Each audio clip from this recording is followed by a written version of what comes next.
السلام عليكم ورحمة الله. Assalamu alaikum wa rahmatullahi wa barakatuh. Please, inshallah, find your seat. We're going to start the program for tonight shortly. Sisters, please join us in the room. بإذن الله. تفضلوا. جزاكم الله خير. Yes, of course, inshallah.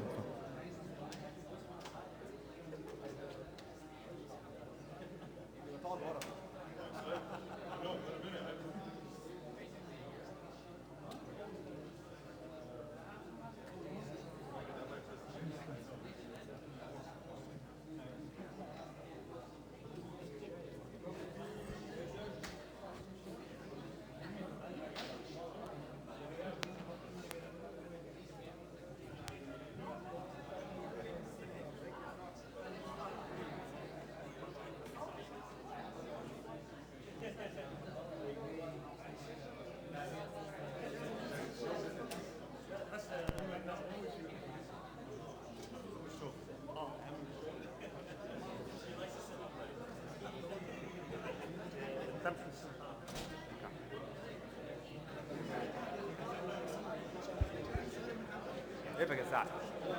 كيفك؟ How are you? الحمد لله. أنت زيد ولا زياد؟ زيد. I love this. ما شاء الله. Beautiful إن شاء الله. You have henna underneath?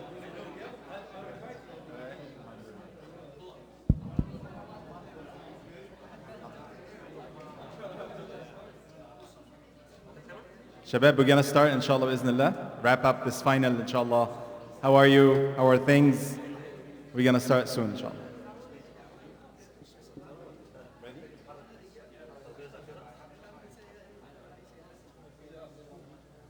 جاهزين؟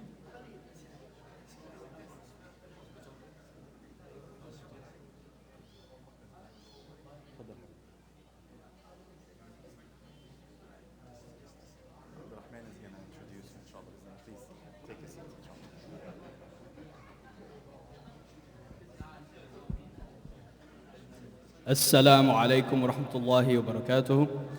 Please welcome our guest speaker, Dr. Ovamir Anjum.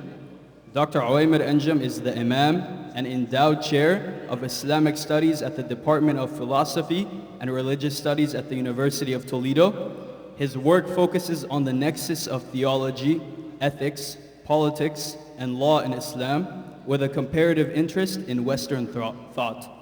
Trained as a historian, his work is essentially interdisciplinary, drawing on the fields of classical Islamic studies, political philosophy, and cultural anthropology. He obtained his PhD in Islamic intellectual history in the Department of History, University of Wisconsin-Madison, Masters in Social Sciences from the University of Chicago, and Masters in Computer Science and Bachelors in Nuclear Engineering and Physics from the University of Wisconsin-Madison. Assalamu alaikum.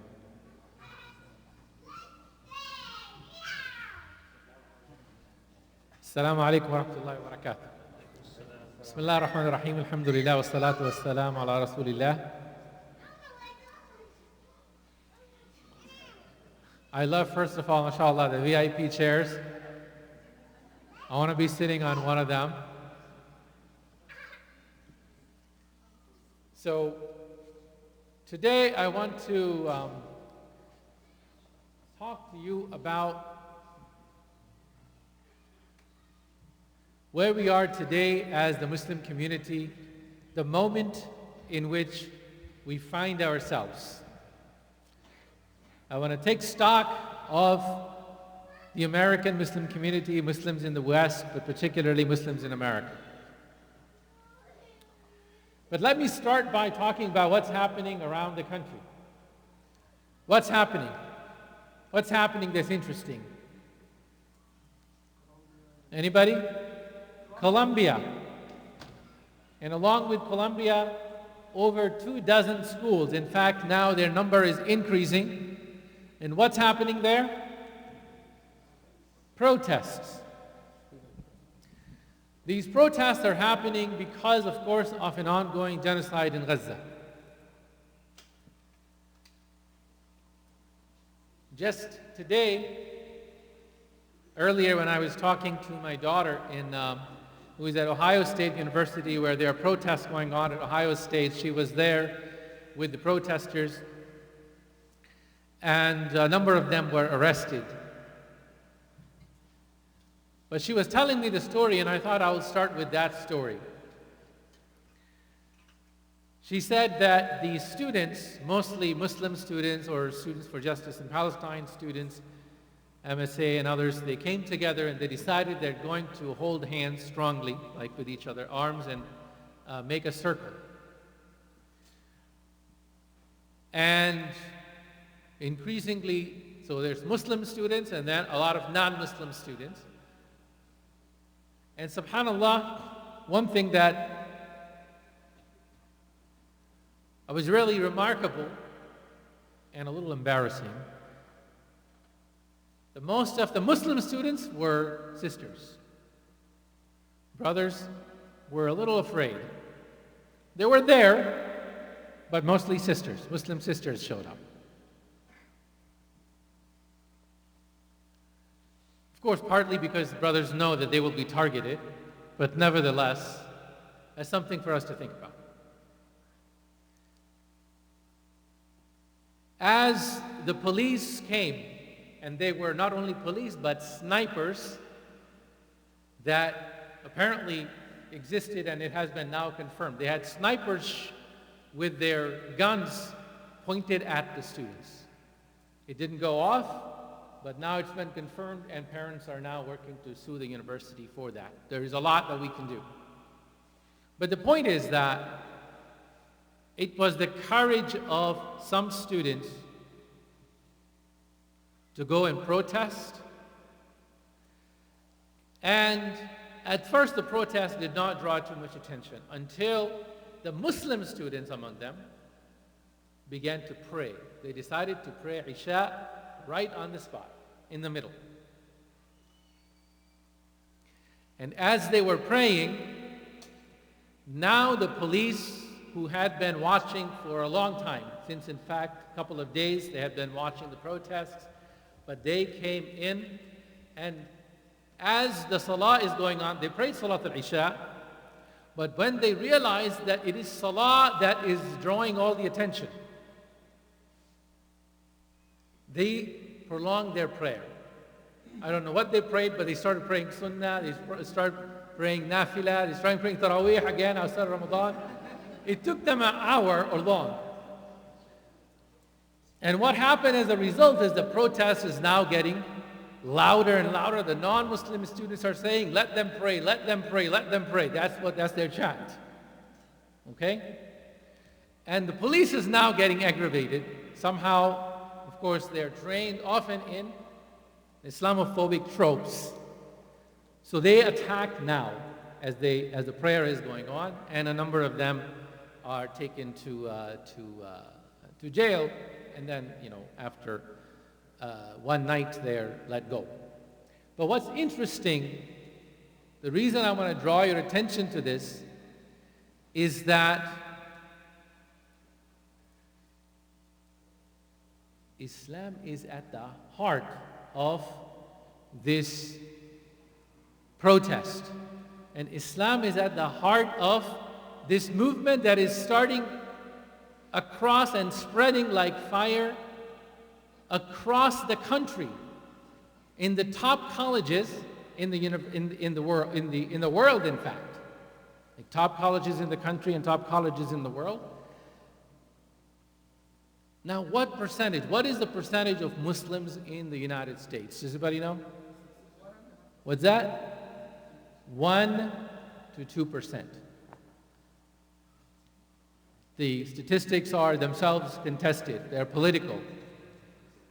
So Muslims are either 3 point some million to maximum number is 6 million, but that's most scholars and statisticians say that's exaggerated. God knows. But 1 to 2%. We're a very small percentage of the population. And yet, Islam is becoming the centerpiece of major issues in this country. And this is not new. I want you to think back just a couple of years ago when the major thing in people's mind was not Gaza, but rather the LGBT and trans movement, right? And in this moment, nobody could speak back, nobody could talk back to the wave that was taking over the universities, schools, right? Particularly the schools, the public schools, were forcing in various ways that are available to them an LGBTQ agenda, a trans agenda.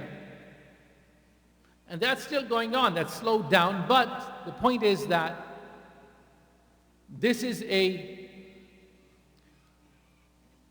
absolutely central and divisive issue in this nation. The issue of trans rights and LGBTQ rights. And it's a very major thing because human beings have lived in a way that's natural for thousands of years. And that way of life, that is of marriage and the way men behave, the way women behave, these are things on which human life is based fundamentally. That's being challenged, right? And you would think that Muslims have nothing to do with it. Christians, there are plenty of Christians who are against that. Conservatives are against that. But what becomes a central issue and what becomes a central resistance movement is a bunch of Muslim parents in my neighborhood back in southeastern Michigan, where I am in Toledo. It's 50 minutes from Detroit, and that's one of the largest population of Muslims and particularly Arabs in the country. And in one town, Hamtramck, you have a majority of Muslims. And the government, the mayor is a Muslim as well. But there Muslims protested. Muslim parents began to protest the books that were being taught or books that were in the library.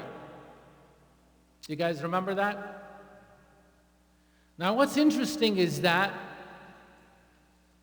parents nowhere else in the country, and Christians are very unhappy about this, but nowhere do parents come out with such singular voice. Nowhere else in the country until the school board gives up. And that becomes a turning point based on which everyone else, including Christians, are bandwagoning. With Muslims, just this 1 to 2% population, which is, according to their own right-wing ideology, they see us as, violent or the fifth column or not belonging to America and so on and so forth. But they are forced to realize that Muslims are leaders in that moment. So this becomes a talking point for Christians across the country. So what I'm trying to say is that despite our small number, Muslims have a leadership role and leadership potential in the United States, and given that the United States is the cultural leader of the world, today there is no culture that has the soft power. There's military hard power, and nobody comes close to the United States in the military hard power. But much more important, or equally important, is the American soft power, the cultural values that are transported everywhere else, that are exported. And Muslims, we come from many different countries. Most of those countries were colonized and continue to be colonized. And yet, despite all of that, Allah subhanahu wa ta'ala has given this enormous and disproportionate power to this deen. That Muslims' courage, despite, we are just coming out of 20 years of brutal propaganda against us. Brutal false propaganda against Muslims.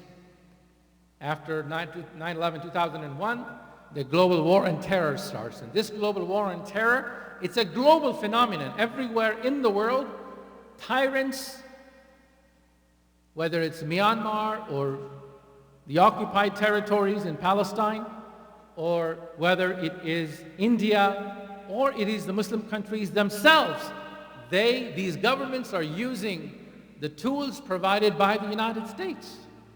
The global war on terror.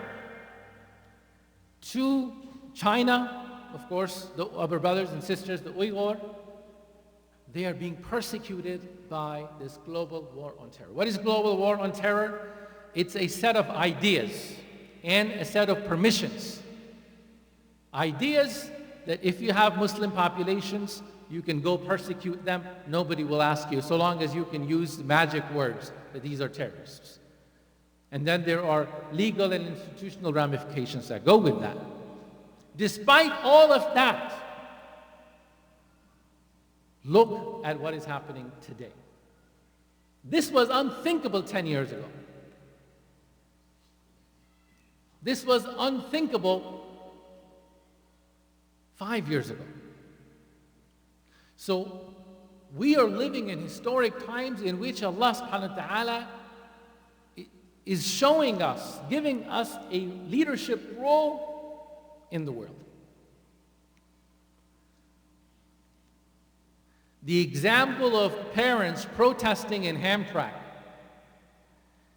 the example of Muslim students and students for justice in Palestine, the example of people in Gaza, that is defining a new possibility in the world. As I talked about it in the khutbah today,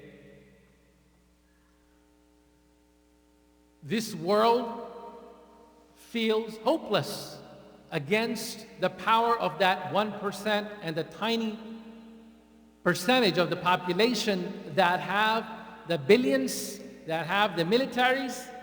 They can go to any country and buy off the military. They can buy the businesses or dismantle local businesses and globalize it, right? That's called neoliberalism. That's been going on since the 1980s. And local populations in those countries cannot resist what the global north and the powers of the global north, the multinational corporations, are doing. So people feel helpless. And yet, we are seeing a new form of power emerge. And who would have thought that that kind of power would emerge from Gaza, a place that is a prison? You know, I'm not sure how people keep up with the events in the Muslim world, but this is not politics. This is the deen of Allah subhanahu wa ta'ala. Because what these people are protecting, what the people of Palestine, what the people of Al-Quds are protecting, is the former Qibla of Muslims, and the third of our holy mosques, and the place where Allah subhanahu wa ta'ala took the Prophet sallallahu alaihi wasallam before he took him to Mi'raj. The place where Rasulullah sallallahu alaihi wasallam led all the prophets in Jama'ah. That's where Islam was made the leader of mankind. In Jerusalem, in the land of Al-Quds, right? In the Masjid Al-Aqsa and the Aknaf of Masjid Al-Aqsa. Anyone who's protecting that is protecting the deen of Allah subhanahu wa ta'ala. Imagine Medina being attacked. If that is hard for you to imagine, and you think that's too far off, or that's too terrible, too horrible a thought, understand that what is being done today is just one step from Medina. Right? And yet, despite that, since 2014-15, the Muslim countries, many of the leaders in the Muslim countries had agreed to hand over effectively all the power to Israel, to normalize relations with Israel. In Arabic, it's called tatbi'a, which means to make Israel a normal country. Of course, Israel has never been interested in becoming a normal country. They want to expand. Their official ideology depends on keeping the Muslims weak and divided. This is not some kind of idea that I'm getting from the Quran and the Sunnah. Of course, it is there. But this is in the official documents. This is in the official speeches that you of the state of Israel, that the only way to keep this entity occupied is to keep Muslims divided. And despite that, nearly all of Muslim rulers had decided that they are going to normalize relations with Israel. And this was such a major thing. For those of you who are young, let me remind you, or let me tell you, that if you were a Muslim or an Arab in the 50s or the 60s or the 70s or the 80s or the 90s or the 2000s, first decade, you could not imagine selling out Palestine. You could be an Arab secularist, somebody who doesn't believe in Allah. You would not talk about Palestine, about compromising Palestine. This was impossible and unthinkable. But we had come to a point, a low point, after 2000, after that starts with the global war on terror, but especially after the counter-revolution that starts after the Arab Spring of 2001. We had come to a point, 2014, 15, 16, many of you were born and young at that time, where majority of the Arab rulers were talking about normalizing ties with Israel. There were the Abraham Accords. How many people know what Abraham Accords are? Abraham Accords are the agreement according to which all three religions are equal and legitimate in the Muslim world, led by the UAE. Even today, in fact, you probably know that the most expensive Christmas tree in the world is found in Dubai. One of the most expensive, if not the most expensive Hindu god, Ganesh, the elephants, is found in Dubai. And they had built a compound with 3 places of worship, in which there is a church and a synagogue and masjid, all equal. All the same, on same campus, as if you go and you can go and pray in any of those places and it's all the same. This is all going on, and culturally we have come to a point, and I'm somebody who, I grew up in Saudi, in Jeddah. I was just talking to my dear brother Mustafa about that, both of us did. For the last 10 years or so, you had such a massive cultural change in Saudi that in the talk shows that are not important, just the talk shows, nobody is controlling them. Muslims, Saudis are talking and calling, and not just Saudis, but other Arabs as well. They will talk, and they will talk about Palestinians being leeches, about Palestinians being the problem and Israel being the solution. This is the Muslim world. These are Muslim people. That's what's happening. We had come to that point, from the point where somebody like Nasser or the Al-Ba'ath party, none of them would imagine selling Palestine. Now we have come to this point, and people would ask me, how would this ever, how could you reverse this?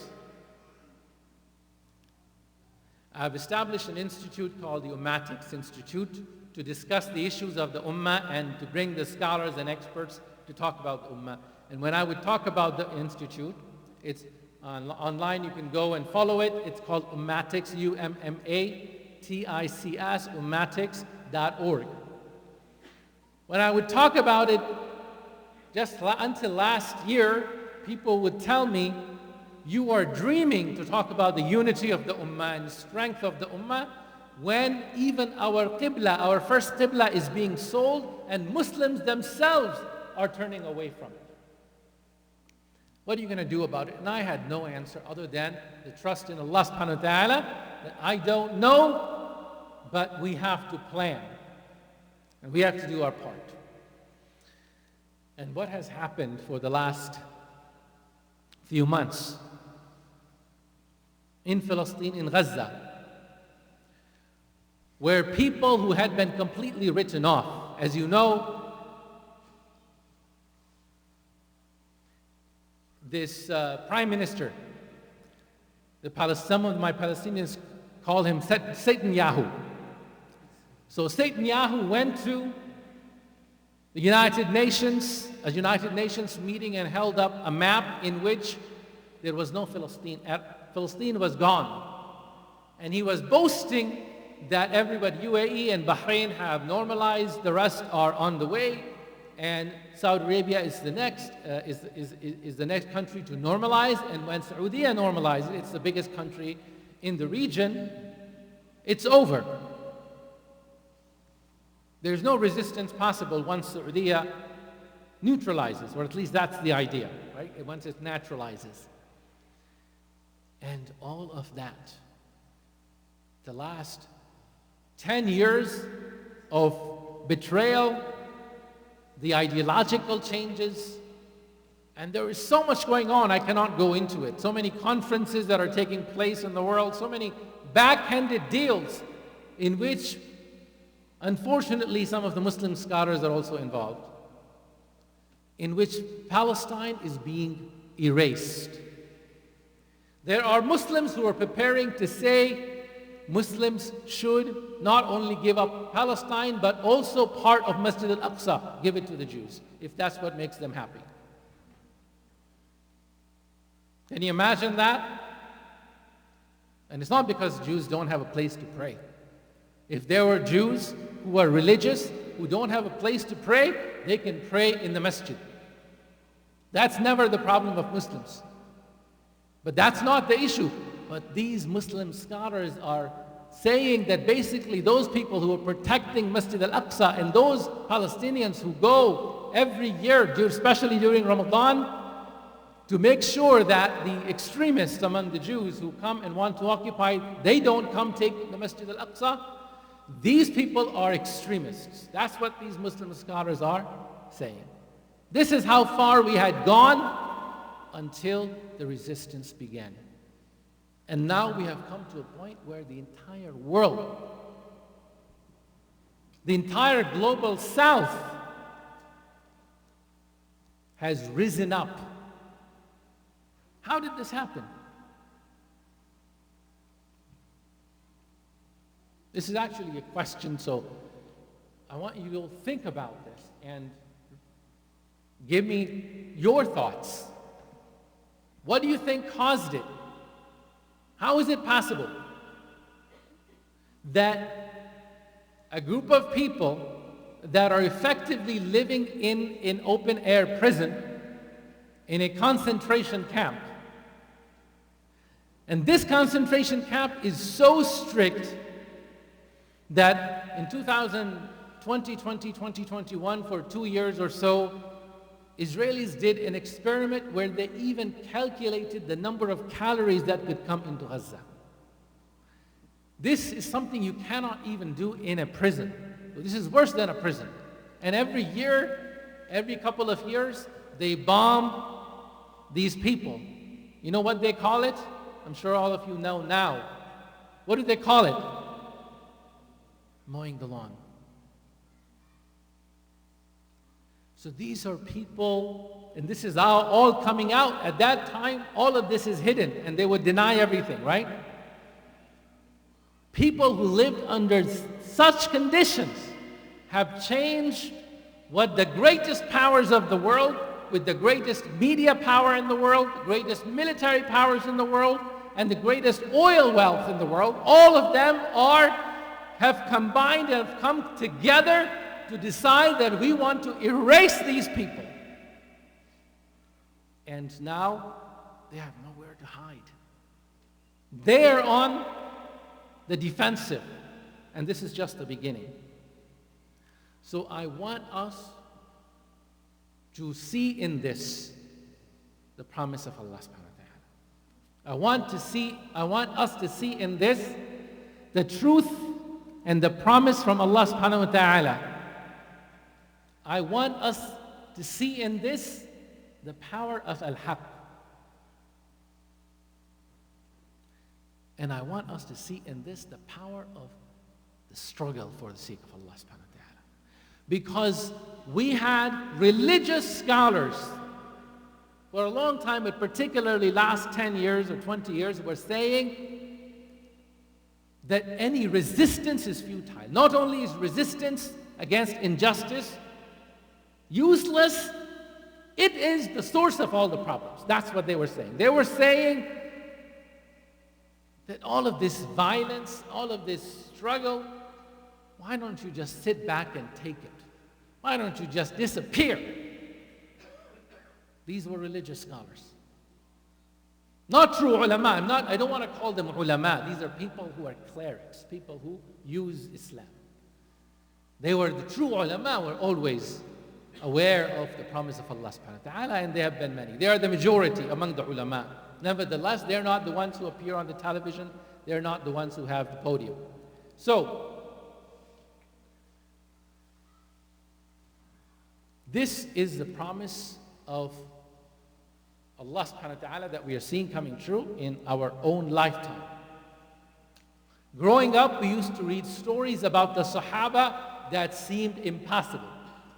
How could these people defeat such great empires? How could they show such faith and such iman? I'll end with one story and then I'll open the discussion, inshallah. The story of Ali ibn Abi Talib radiallahu anh, and this is reported of other Sahaba as well, that once he is struck with an arrow. The arrow pierces through his body. They're trying to take out the arrow and it's hurting too much. He's screaming in pain. Somebody says, start praying. Because when Ali ibn Abi Talib prays, he forgets about everything else. It is as if he will not feel any pain. Take it out then. He starts to pray. They take out the arrow. He doesn't feel it. And you know what we have seen in Gaza today? We have a 10-year-old boy whose head is cut. And they're stitching his head as it's bleeding. And he is asked to read the Quran. And as he's reading the Quran, they're stitching his head without any anesthesia. We are seeing the stories of the Sahaba come true in front of us. It is as if Allah subhanahu wa ta'ala is forcing us to see and reminding us, you doubted that, look at this. It is possible for us today. And I will end with this hadith of Rasulullah sallallahu alaihi wasallam. It's a very beautiful hadith and I take great comfort in it. Al-mu'min mir'atu akhi. The Prophet ﷺ says, Al-mu'min mir'atu akhi. That a believer is like a mirror to his brother. It's very interesting. Of course, we have the hadith that we are مثل المؤمنين في توادهم وتراحمهم وتعاطفهم كالجسد الواحد إذا اشتكى منه عضو تداعى له سائر الجسد بالسهر والحمى. That Muslims are like one body. In their mutual ta'atuf is emotional synergy, in their empathy. Tarahum in their mutual mercy. وتواد their mutual love. They're like one body, right? We know this hadith. But what's the hadith that I want to focus on is the Rasulullah says the Muslims are, each Muslim, a believer, is like a mirror to another believer. How is that? What does that mean? You see, when you look at the mirror, you see yourself. You see an image of yourself. And when you see something wrong in the mirror, like my hair is sticking out in the mirror, what do? Do I fix the mirror? What do I fix? I fix myself, right? Because once I fix myself, what's going to happen? What's going to happen to the mirror? It's going to fix itself. So this is the synergy of the believers that Rasulullah captures in such a beautiful metaphor, such a beautiful example. That what one believer has, the other believer has. When I look at you, I see your faults, I know I have potential of those faults, I have to correct them. When I see your strength, I know that strength is in my heart as well. Why? Because what you're getting is from Iman. So what do? When you see something wrong among the believers, you correct yourself. And when you see something strong in them, you know you have it. So that is why the people of Gaza, what they are showing, it's in each one of us. To the extent that we have La ilaha illallah, Muhammadur Rasulullah in our hearts, we have that strength. Right? And so I go back to the claim with which I began, which is that Allah subhanahu wa ta'ala is preparing this community, this ummah in general, but particularly I'm concerned about us, the American Muslims who happen to be in America. We have a leadership role. Not only for the cities, the communities of which we are part, but globally, we have to rise up for the ummah. Because in many ways, we have certain strengths and opportunities that nobody else has. Which is not to say we don't have many weaknesses, right? But as the Rasulullah ﷺ said, that the example of this ummah is like al-hisn, like a fortress. And you have to ensure that the enemy doesn't break through it from your gate, from the gate that you are guarding. And this Muslim American community is guarding a very, very crucial role. And let us make sure that we are prepared for that leadership, which means when we go about and live our lives, let's make sure that we are not living our lives just for our own comfort, because that's easy. That we are living for the community, we are living for da'wah, we are living for the ummah, we are living for the deen of Allah subhanahu wa ta'ala. Wa akhiru da'wana an alhamdulillah rabbil alameen. Please share your thoughts with me and share your questions. Jazakumullah khair.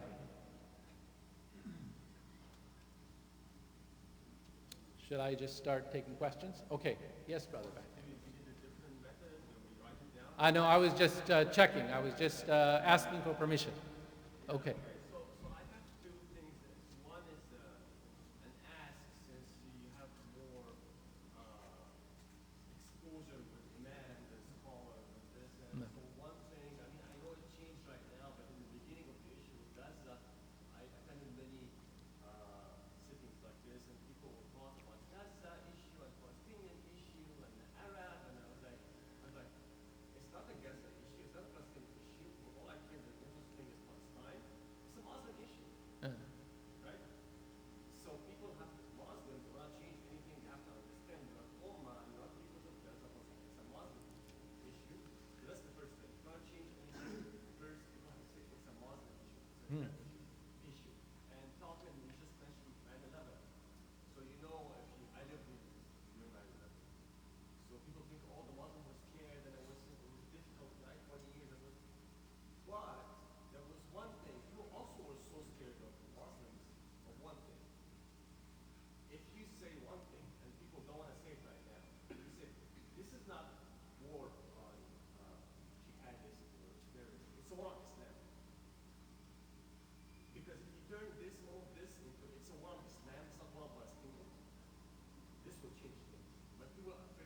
And in the US or in the West or whatever, they're afraid that someone would say it's more Islam.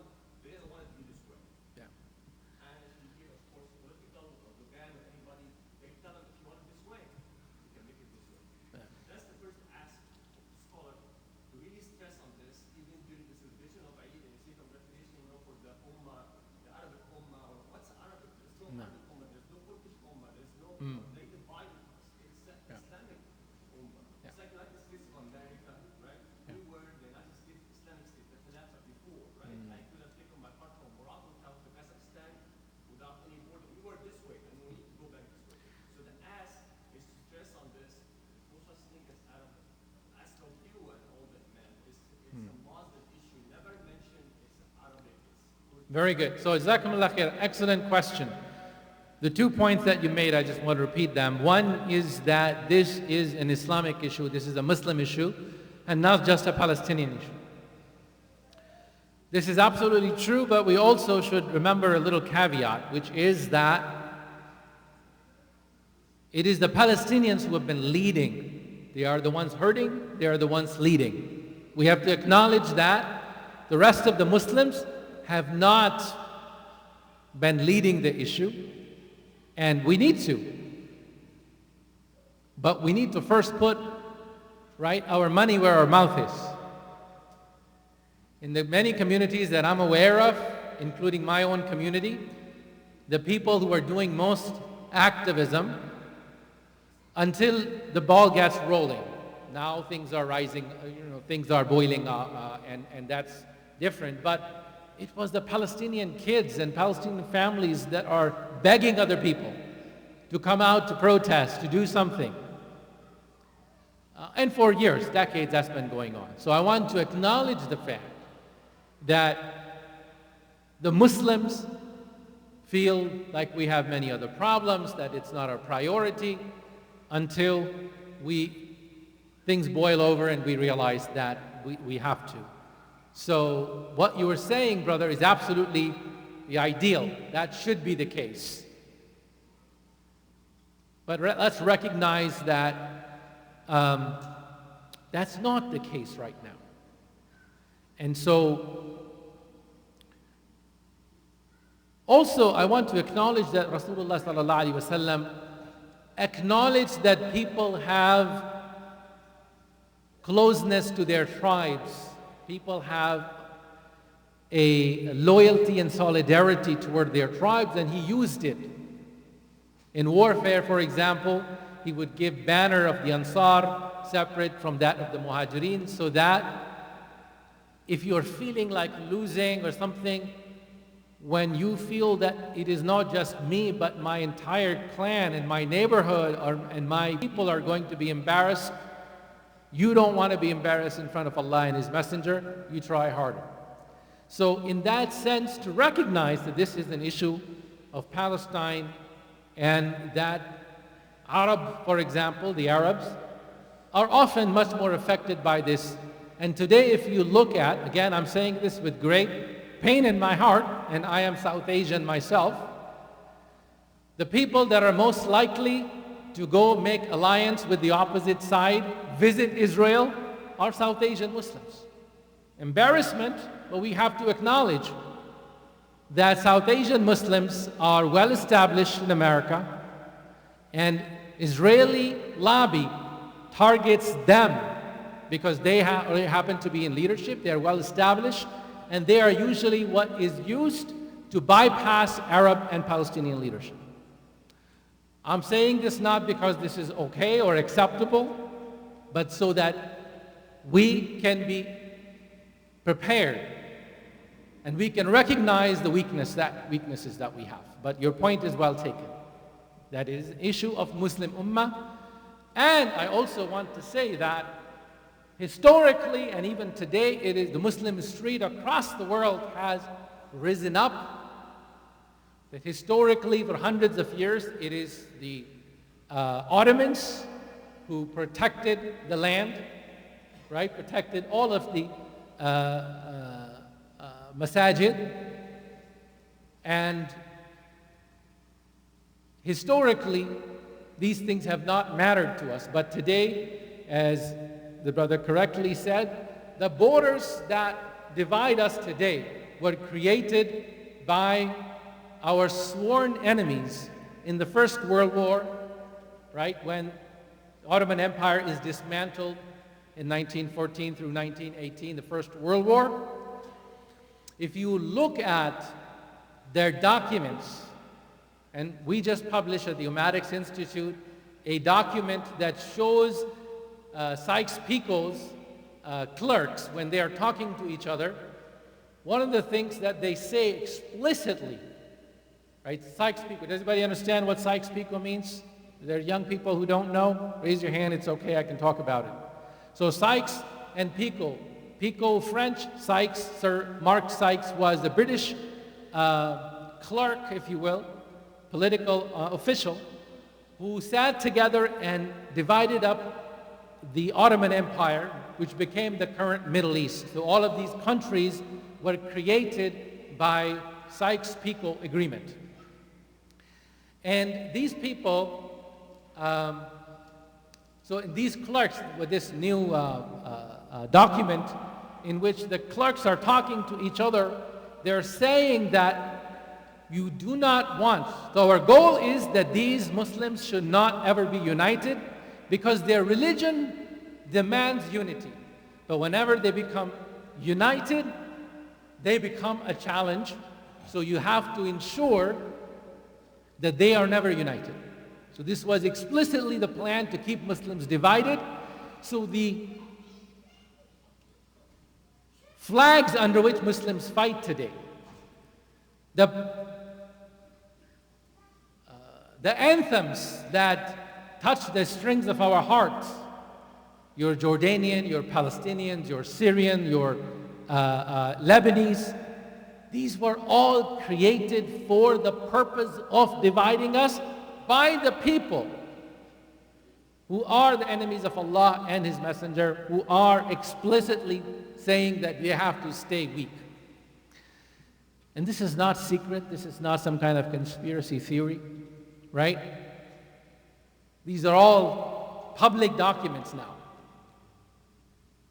And yet, the majority of the Muslim world, particularly Arab world, you go through the high school and college curriculum, you are taught these stories, most of which are fabrications. The stories that instill in you loyalty to a royal family or this piece of land that was created by Sykes-Picot. So through this knowledge we have to rise, and alhamdulillah, this knowledge now is spreading in the ummah, and things are changing. Alhamdulillah. So any other questions or comments? You, brother, 1, 2, and 3. Go ahead. You mentioned that as American Muslims, you have an opportunity to affect change. Yeah.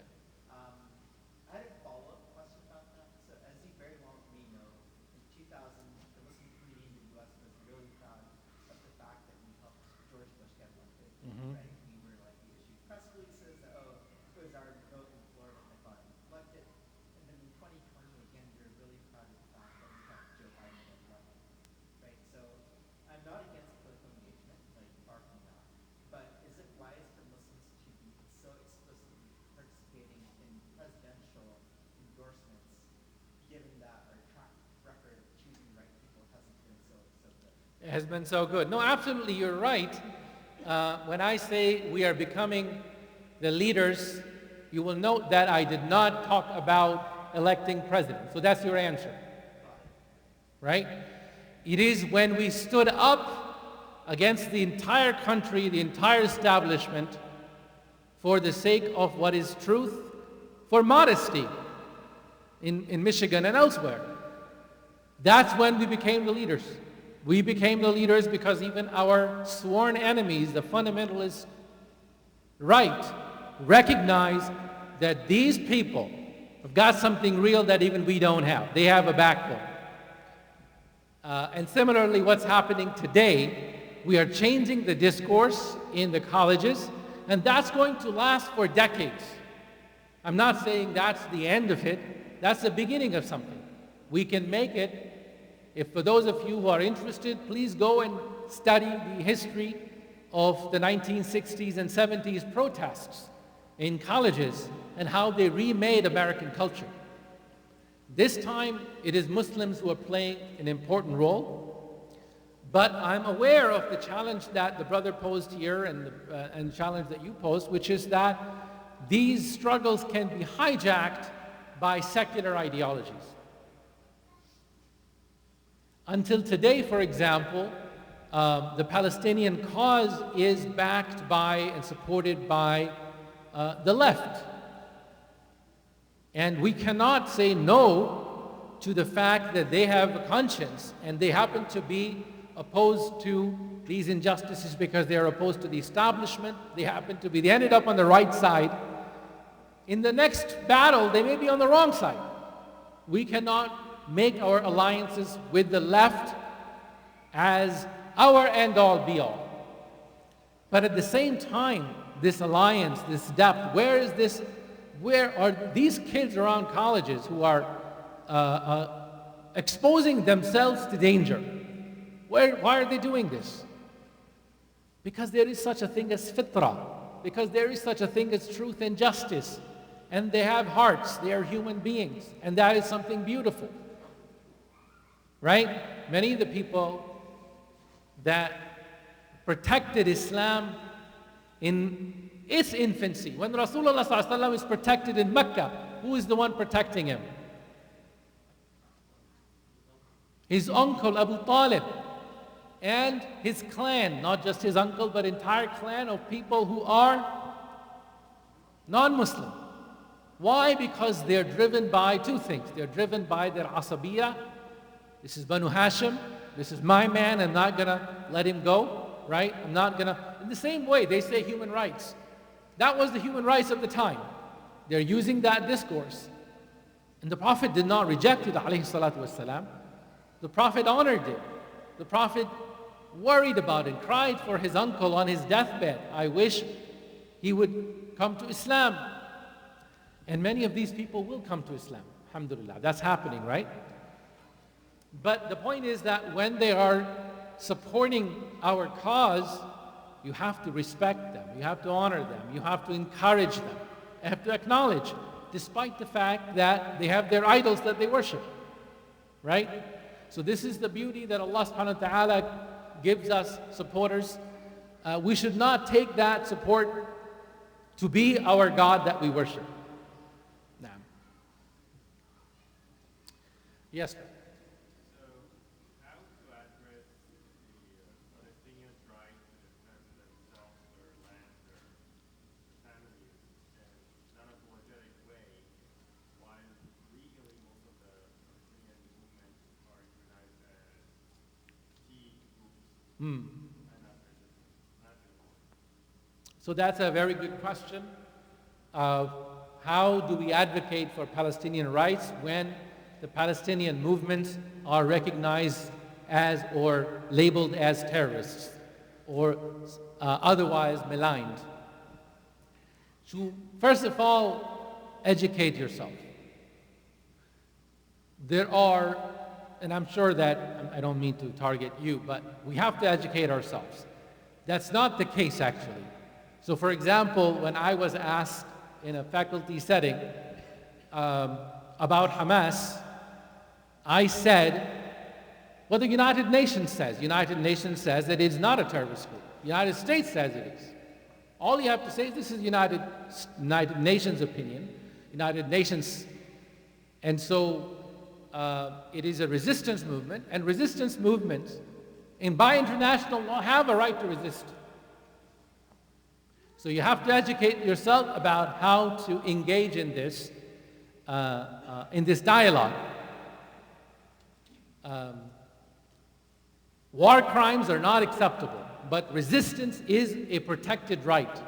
So you can use, and you have to understand that language and see. Of course, as you well know, some of the best defenders of the Palestinian rights are liberal Jews or Jewish scholars. And they're doing so because I understand them. Many of them are my friends and colleagues, and they worry about Judaism. They worry about their community as being hijacked by a cult that has destroyed morality from within it, which means that all the good kids who are Jewish would not want to be part of it. And that is a massive change from what has been the case since at least the 60s and 70s, when the Jews and American Jews have put their stock in Israel as being their last refuge and a model of goodness. That's really what they're taught. They live, and this is one of the things that you have to understand why people behave the way they do. They live in this intense and the most successful propaganda in modern history. They are victims of that. So they really genuinely believe what they're saying. They genuinely believe, which is something that sounds very strange to even say, but they believe that the Palestinians are all their enemies. You have to eliminate them all, that a young Palestinian is nothing but a future terrorist. They say this, they are taught this, which means they see, and not just Palestinians, they see Arabs and Muslims as all potential enemies. If you are taught in this satanic ideology, right? It's satanic in the sense that the only thing that comes out of it is evil. You could be a non-Muslim, but a decent person like Abu Talib. Or you could be a non-Muslim and be Abu Lahab. What turns them into Abu Lahab is this kind of satanic ideology, where they see human beings as as enemies, right? They dehumanize Palestinians and they dehumanize Muslims. And what that does is that it turns, as Jews are waking up and realizing that they have done this, they are turning away from Judaism. They're turning away from Israel. And there are thoughtful Jewish scholars who are terrified of this. This is a religion that has lasted for 2,000 years. It has been persecuted by Christians.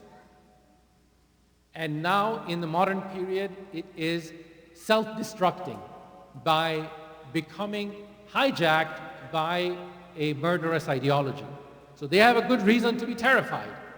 And that's why they are some of the best critics of Israel. If you want to know the history of early Palestine in 1948, what is the best book? Or best set of books, but the one leading scholar is Ilan Pappé, who was an Israeli Jew, or is an Israeli Jew. Ilan Pappé's book is downright the best book that establishes, by looking at specific documents from hour to hour, day to day, place to place, how they planned ethnic cleansing of Palestine. This is something that nobody, including Israel's propagandists, can deny. You have to know this, right? Read those books. It's very easy, especially if you're looking for one place to start about early Palestine. There's a book called 10 Myths About Israel by Ilan Pappé. If you want to know what's happening in Gaza today, the history of Israeli operation one after another and so on, from the international perspective, from Israeli perspective, the best book is Norman Finkelstein, called Gaza, or Gaza, the Martyrdom of Gaza or something.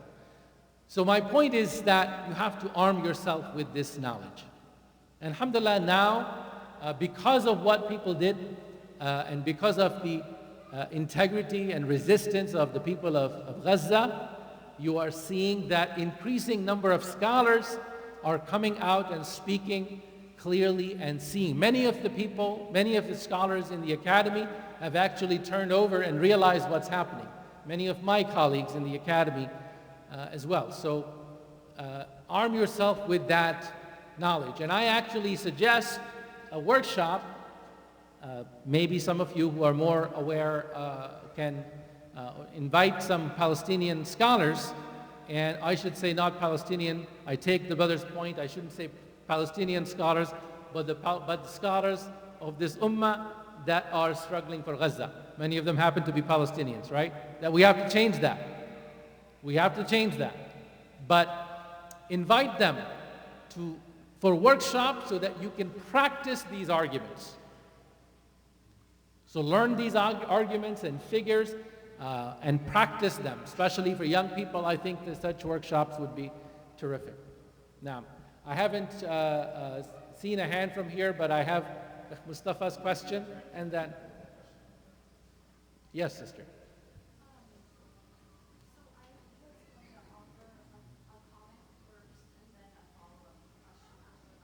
Sure.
Jazakumullah khair. First of all, that's a beautiful, beautiful comment about how we ought to receive the news, right? Which is recognizing our blessings. This is something Rasulullah always taught us. And then to empathize, right? Empathy is like the beginning of the journey. You have to empathize, you have to feel what they are feeling, a measure of it, and then do something about it. To your second question, Sahabiyat, even at the time of Rasulullah, they would come and want to go out with the Prophet and make jihad or ask, how can we help? And their jihad was at home. Their jihad was raising children. But raising children like the ones who grew up and conquered the world. How did they do that? Because they were raised with the memories of the lullabies that their mothers, in those lullabies, it was the Prophet, it was the Sahaba, it was the Quran, it was the Sunnah, it was the greatness of the Muslim Ummah. That is what created the Muslim Ummah.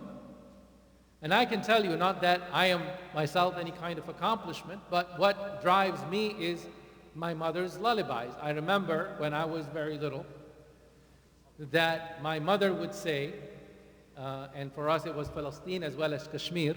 I grew up in Pakistan and Saudi. And she would pray for Palestine and for Kashmir. And I remember I was going out on for like a little military training, and some people said this is very harsh conditions there. And she says something like, harsher than what they are living in Kashmir. And I remember just that comment is my standard. So, and I'll tell you, subhanAllah, what my mother said and felt, and she doesn't work, she is at home, right? She's a very traditional woman. How that passes on. Last night when my daughter called me and she said she's in a protest and we are getting arrested. And she said, do you want me to go home, Baba? And I remembered what my mother said. And I said, getting arrested every now and then is not so bad for your health. Don't worry about it. And it's like big load was off her because she was more worried about what I would think than getting arrested.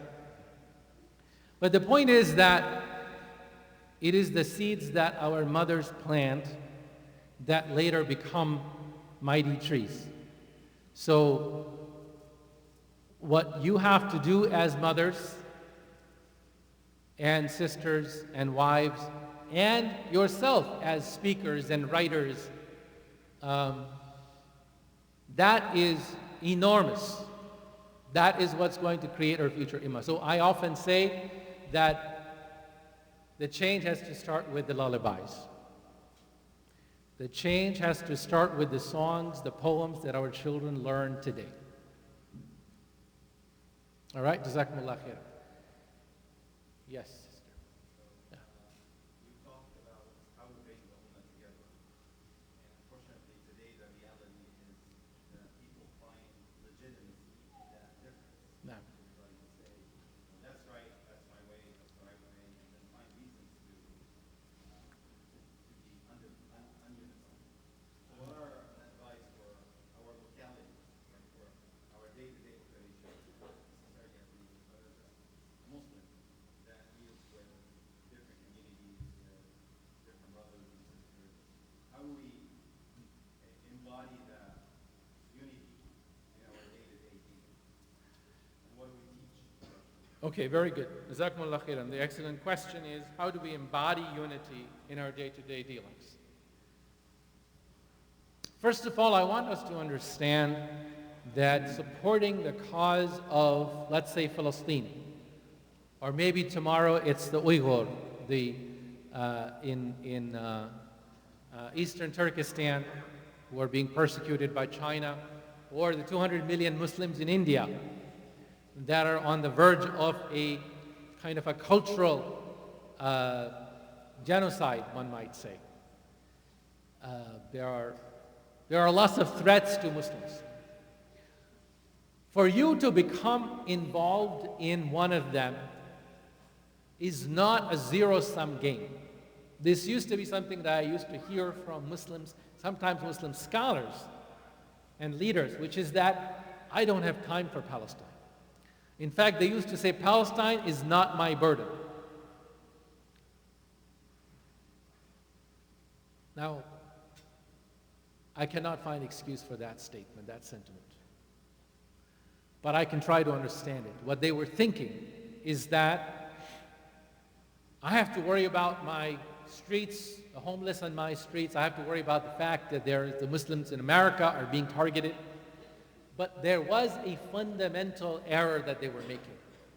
That's known both in our modern scholarship. Social science shows us that this was an error. And our Aqidah shows us, most of all, our Aqidah tells us this was an error. They thought that if I am worried about Palestine, I cannot worry about our streets, that I cannot worry about our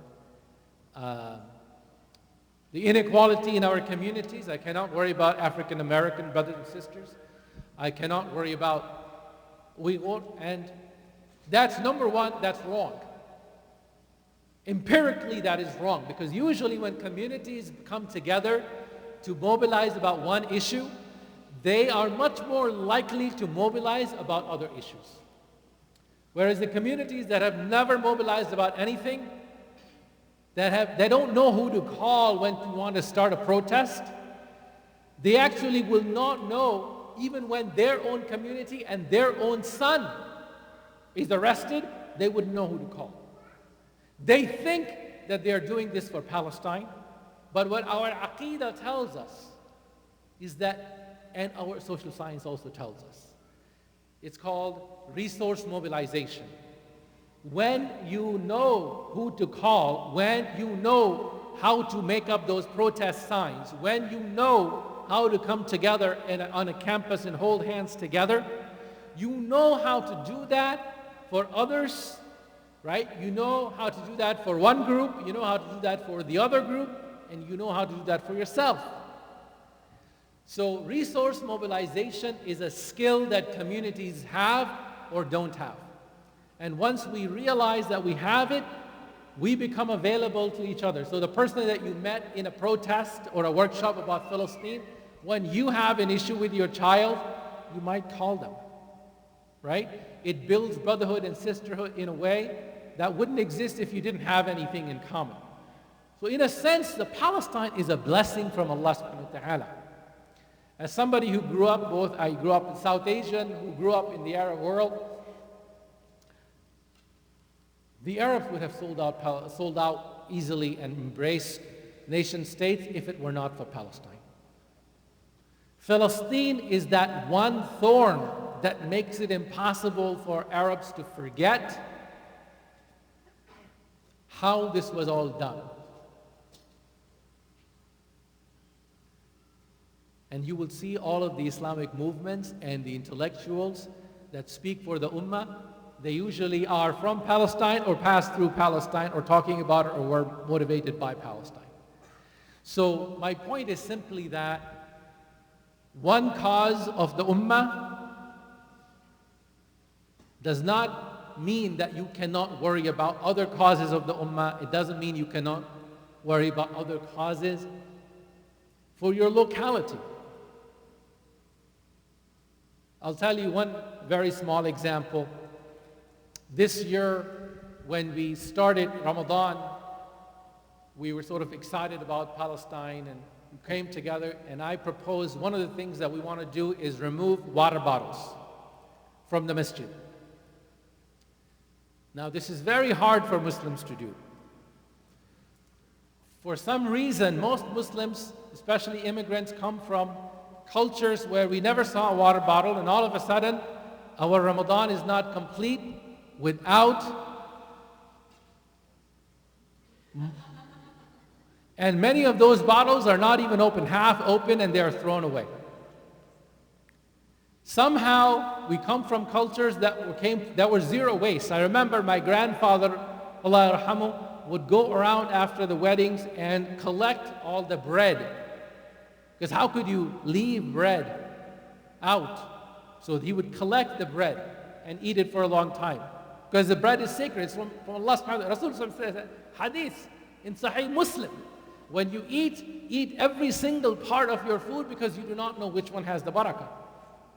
We have gone from there to eating half water bottle and throwing away half the plate in one generation.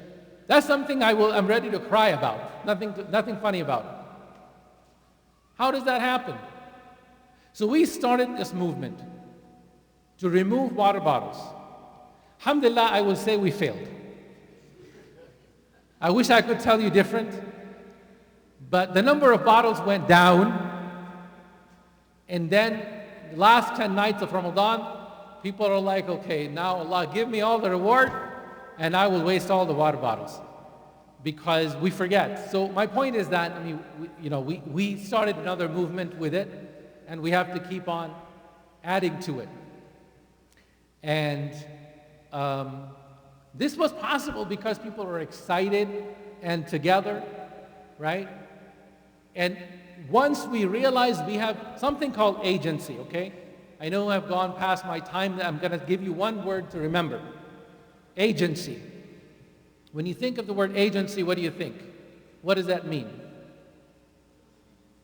Was that ability to do things? Now, when social scientists study human communities, they say that their human communities have grievances, meaning that people, they are targeted, they may have injustice done against them. But if you study human communities, injustice and grievance is a fancy word for somebody doing wrong to us. When you have a grievance, that does not lead to a social movement and a protest movement and change. Why? Because most communities that have grievances do not have agency. They do not believe they can change things. So what leads to a social movement and a protest movement and change is not grievance, is not the presence of grievance, but the presence of a sense of agency. Many groups and communities in human history have been obliterated, eliminated, killed by the thousands, hundreds of thousands, and millions. What is special about Palestinians? The Palestinians have discovered agency. Where does their agency come from? Their agency comes because they come together on Masjid al-Aqsa. It comes from Islam. Remember, it was called Tufan al-Aqsa. It is al-Aqsa, protection of the masjid, the deen of Allah subhanahu wa ta'ala, that makes them exceptional. Otherwise, many groups have been eliminated before. You don't hear about them. So my point here is that we as Muslims in America, Muslims in Oregon and Portland, every Muslim city, we have a choice whether to acquire agency or to live without it. Where most of, we live as individuals, but as a community, we have no agency, right? That can change when you come around and come together and protest about one thing, and then you do it again, and then you do it again, and you identify some leaders among you, and then you empower them, and then there are some other people who are better at speaking, some are better at praying and memorizing the Quran, others are better at serving food and cooking food, others are better at taking care of people when they are sad and exhausted, and all of these people's different qualities come out when you are doing something. They will never come out when you're doing nothing. And the communities that discover the agency, they become the change makers, and all the change agency comes, all the changes come from them, right? So let us, inshallah, be that community, and we ask Allah, and I pray for you that maybe Portland will be that community. We don't know which one will be the best, so fastabiqul khairat. Let's do our best. Wa jazakumullah khairan. Assalamu alaikum wa rahmatullahi wa barakatuh. Jazakallah khairan, Dr. Ovamir. Inshallah, bi'idhnillah, the program continues. There is a chance for you to have breakfast. There is a chance for some of you to have lunch, inshallah. So, community talk in the morning with breakfast, 9:30 for adults and everybody, inshallah. And then the youth discussion and lunch at 12. And at night, inshallah, bi'idhnillah, there is a converse discussion at 8:30, bi'idhnillah. So please continue to join us through the program, inshallah. Jazakumullah khairan. We're going to do adhan, and then 10, inshallah, we're going to pray, bi'idhnillah. Assalamu alaikum.